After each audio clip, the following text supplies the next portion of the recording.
Coming up, we're going to give you our 5 takeaways from Season 7, Episode 12 of The Clone Wars, Victory and Death. The victory for Jessica in this one is that she made it through the entire season. And I almost died.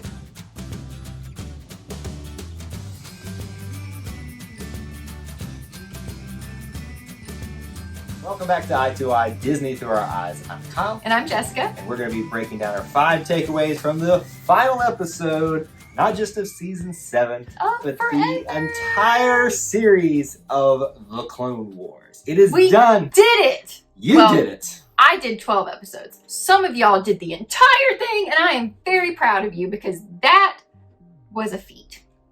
It wasn't a feat because it was a fun ride the entire time. It increased our knowledge and exploration of Star Wars lore and history and things. It did all of those things. But I wish you had gone on that journey with us. Well, I didn't know this thing existed till just this year. B, Disney Plus wasn't a thing. It's true. And C, if I had been quarantined at home, let's be honest, it would have crossed my mind to watch all 7 seasons of Clone Wars. A, I wasn't quarantined at home. And B, it would have crossed my mind and I still wouldn't have done it. Regardless, this is our final video for this series. And it's hard to break it down into just 5 takeaways, but I think we've kind of got the gist of it together somewhat. And normally... You definitely do. I know some things. Maybe not. We'll find out. I know who the final character was.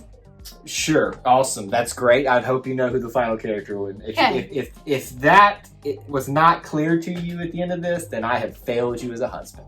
So, may I take takeaway number 5 as well? I would actually love for you to, because I think you know more about this. This is one of my favorite phrases. Takeaway number 5, the connective tissue of this episode. You do love that phrase. You say the connective tissue all the time. Let me explain, because what I love about this is that the things within the story that help it line up with Episode 3, Revenge of the Sith. My favorite Star Wars film, and it kind of helps you understand because Order 66 just happened, so how far have we jumped in the future? If you're really paying attention to the episode, you haven't jumped that far ahead. Literally, because the music at the beginning of this is the same very dramatic and sad music that's playing when Padme is dying, giving birth to the twins, and then eventually dying, and Anakin is becoming Darth Vader. So right there, you kind of know how this is lined up with Revenge of the Sith.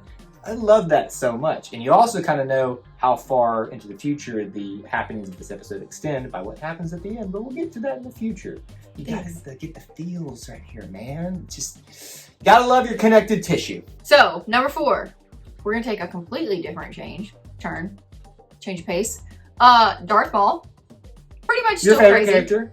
Yeah. Not really. In the words of Kyle, he's still a beast. He is. So, my respect for Darth Maul has grown throughout the Clone Wars, but season I'll give you that.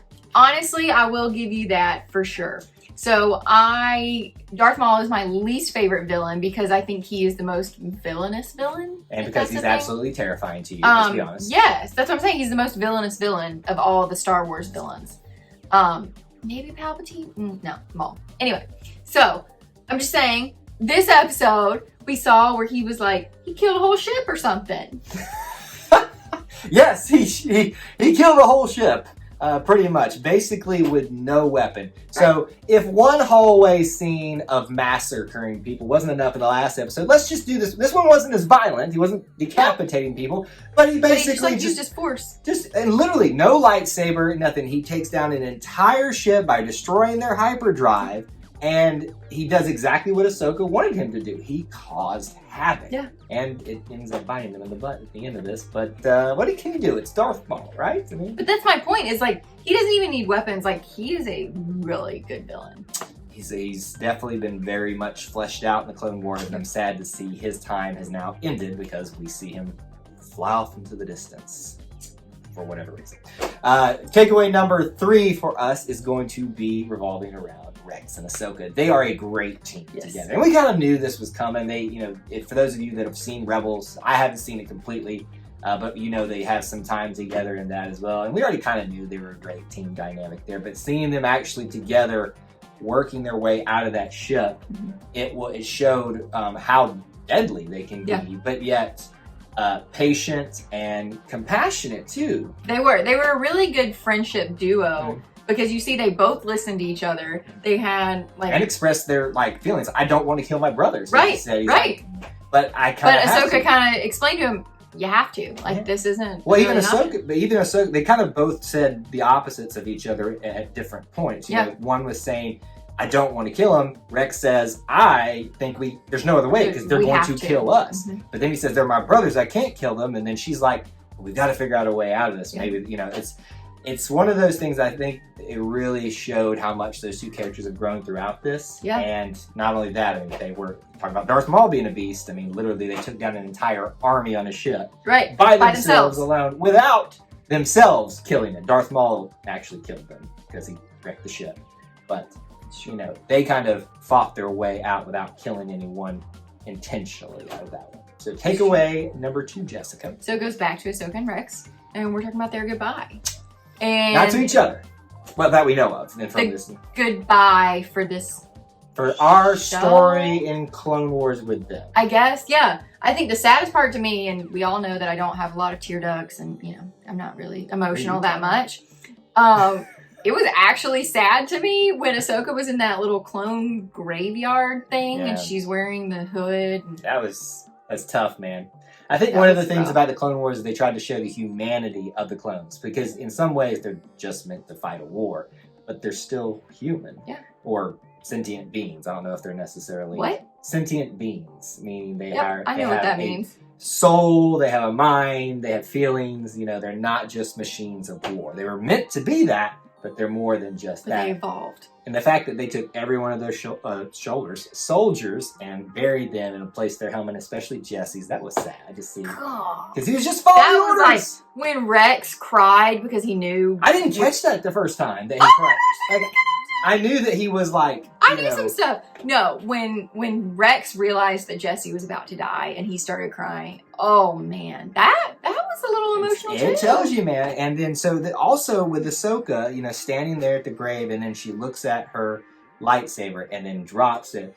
You know, my first thought, well, it's just her further rejection of the lost ways of the Jedi now. But when you think about it, it's really her way of setting up, keeping herself and Rex safe for a while, because it's meant to make others think that she has died. If you leave it with a mass grave there in the wreckage of a ship, it's logical to think, hey, this person probably died. Let me just take this as a little token. No, because then who finds it? Takeaway number 1, Darth Vader.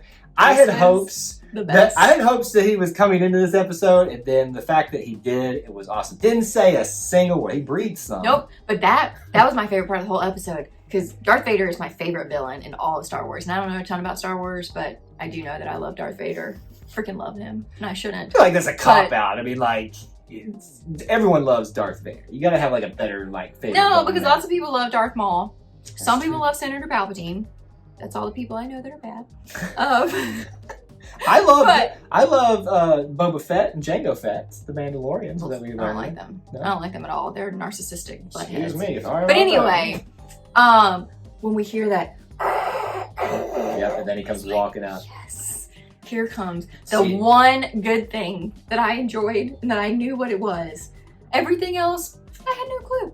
I know Darth Vader's breathing. He picks up her lightsaber, and man, and he was. You know, he has to sit there and think, okay, wreckage, graveyard, lightsaber. Ahsoka's dead, but then he looks up and he sees that bird that apparently is associated with Ahsoka. Because he has the Force. And he has the Forces, so he knows that somewhere out there he's going to see her again someday. And we Unfortunately, it won't be in the normal Star Wars movies, but it's actually in Rebels. It happens in Rebels, so there's that for you. But here's the last thing I want to share with you. Is the last image that you see of this was perfect personification and a way to end the Clone Wars. It's a Clone Wars helmet sitting there in the snow. It's being piled up on. It's about to disappear into the snowdrift. And all you see is Darth Vader fade away in the reflection of it. And it's like the passing of a torch, and he walks away with the stormtroopers. Hit you in the feels. Right here, man. That was they nailed Dave Filoni, my man, the director, or the director and leader of this entire series. You killed it, sir.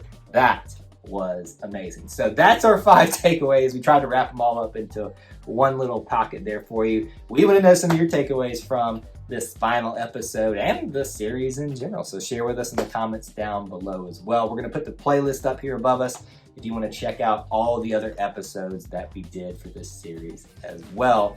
And you know what? I don't think we need to talk about final questions in this. I mean, there's lots of questions going out of that, but we'll just leave it at that. What a great series. Jessica, what else should I do? If you haven't already, please be sure to like this video, subscribe to our channel, and turn on the notification bell so you don't miss any of our crazy content. That's all we have for this edition of I2I, but until we assemble again, May the force be with you. and we'll see you real soon. Bye, y'all. See, now you're further over there. It's fine. 3. Coming up, we're going to give you our review. Nope.